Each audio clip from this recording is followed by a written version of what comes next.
The problem was, what is 3/9 subtract 1/18? Now, the first way I'm going to show it to you, I'm going to show you this problem using the standard algorithm way, where we just find the least common denominator and we subtract after we create equal fractions.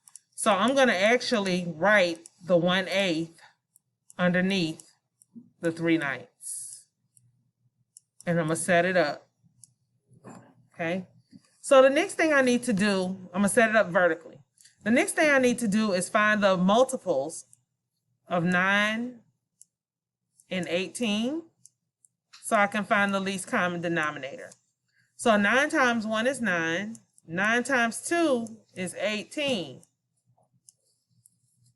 Okay, and then 18 times 1 is 18.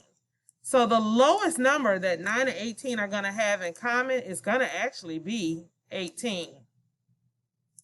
So I'm going to come over to my 3/9 and I'm going to multiply by 2 on the bottom because 9 times 2 equals 18. And if I multiply by 2 on the bottom, that means I have to multiply by 2 up top in order to create an equivalent fraction.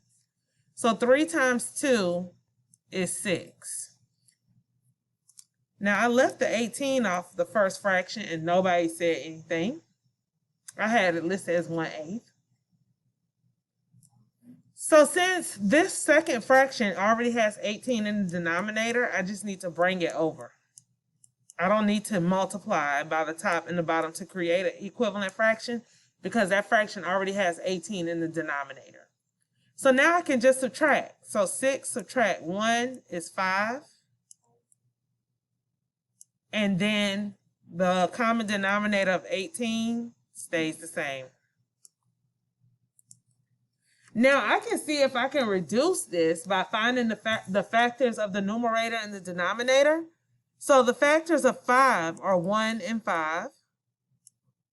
And then the factors of 18 are 1, 18, 2 and 9, because 2 times 9 equals 18. And then 3 and 6. Now, besides 1, does 5 and 18 have any other numbers in common? No, so I cannot reduce 5/18. My final answer is 5/18.